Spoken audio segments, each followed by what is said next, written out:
What is the meaning of I will love you freely? నేను నిన్ను మనస్ఫూర్తిగా ప్రేమింతును అనే దానికి అర్థం ఏమిటి?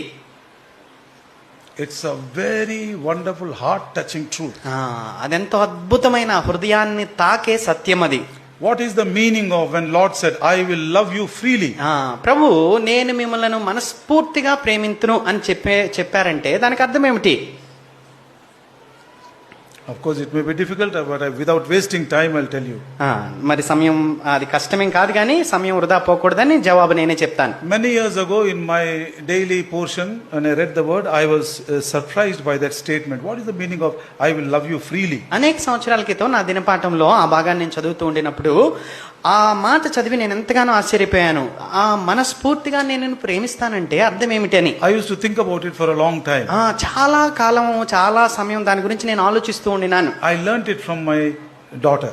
నా కుమార్తె నా కూతురు యొద్ద నుంచి ఆ సంగతి నేర్చుకున్నాను. She was about 3 years old. ఆ సమయంలో ఆమెకు 3 సంవత్సరాలు. And one day I was a little angry with her. ఒక రోజు ఆమె విషయంలో చాలా కోపంగా ఉన్నాను. And then I said, Chinamma, Daddy is very angry with you. అప్పుడు నేనే చెప్పాను, చిన్నమ్మ నేను మీ ఆయన నీ విషయంలో చాలా కోపంగా ఉన్నాను. And then I went away for my visiting.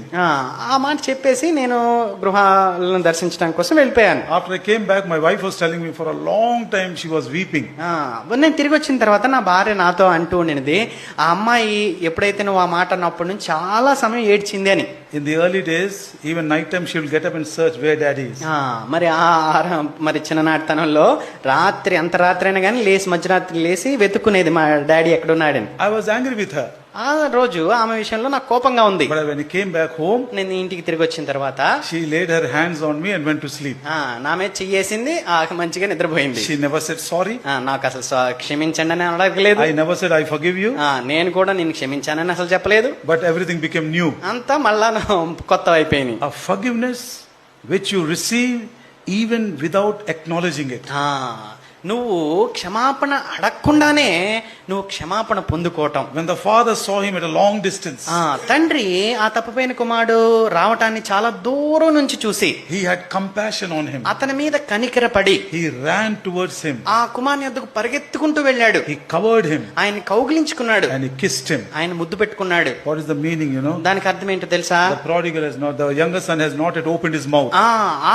అప్పటికి ఆ చిన్న కుమారుడు మరి తన నోరు తెరిచి క్షమాపణ అడగలేదు. First thing, మొదటిదిగా I will not condemn you. నేను నిన్ను శిక్షింపను. Secondly, రెండవది, I will not allow any man to condemn you.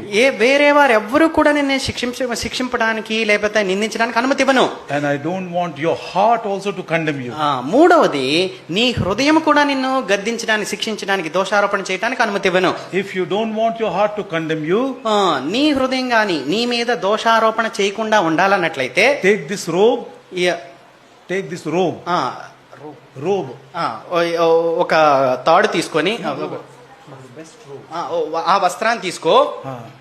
take my ring. నేనిచ్చే వస్త్రాన్ని తీసుకో, నేనిచ్చే ఉంగరాన్ని తీసుకో. take my shoes.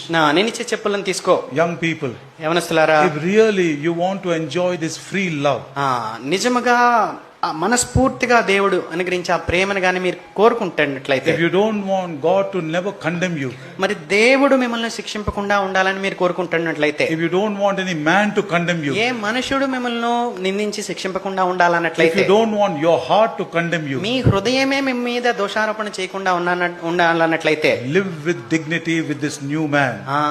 ఈ నూతన మనుషుని ద్వారా మరి గౌరవంగా బతకండి. Exercise the Father's given authority. Show compassion, show forgiveness, mend broken lives. కనుక దేవుడిచ్చిన అధికారాన్ని వినియోగించి ఇతరులను క్షమించండి, ఇతరులకి సానుభూతిని కనపరచండి, ఇతరులను బలపరచండి. Don't hold any grudge in your heart. మీ హృదయాల్లో ఇతరుల మీద ఎటువంటి కోపము, అసూయ, క్రోధం పెట్టుకోవద్దు. Don't keep any anger in your heart. మీ హృదయాల్లో ఎటువంటి కోపం అనేది, క్రోధం అనేది పెట్టుకోవద్దు. There is a question. ఒక ప్రశ్న ఈ రీతిగా ఉంటున్నది, how to love and forgive others when people are taking advantage of our weakness? మా యొక్క బలహీనతని మరి వారు అనువుగా తీసుకొని వారు మనల్ని ఇంకా వేధిస్తూ బాధిస్తూ ఉంటే ఏం చేయాలి? Should we continue to help them even after knowing they are using us? మనల్ని వినియోగించుకుంటున్నారు, ఉపయోగించుకుంటున్నారని తెలిసి కూడా వాళ్ళని ప్రేమించాలా? The Bible says, బైబిల్ గ్రంథం సెలవిస్తుంది, it is good to suffer because of good not because of evil ఆ, doing. మంచిని బట్టి శ్రమ పట్టడం మేలే, కీడుని బట్టి కాకుండా. And if there is in you a power to to give help, you must help them. మరి ఒకవేళ వారికి సహాయం చేయగల శక్తి నీకుంటే ఇంకా వారికి సహాయం చేయి. When you are helping, you are exercising divine authority.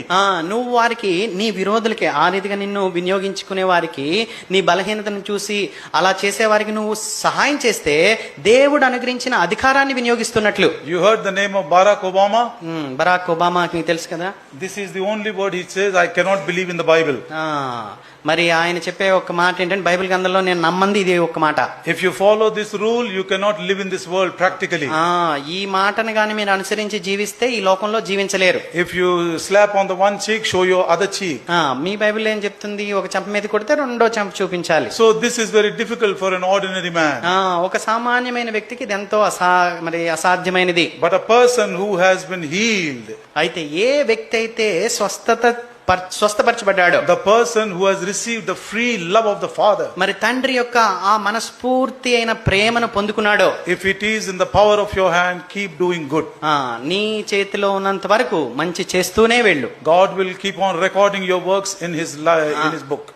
మరి నీవు చేసే ఆ పనులు దేవుడు తన గ్రంథమందు రాస్తూ ఉంటారు. Secondly, రెండవ ప్రశ్న, second question which I wanted to ask if I was given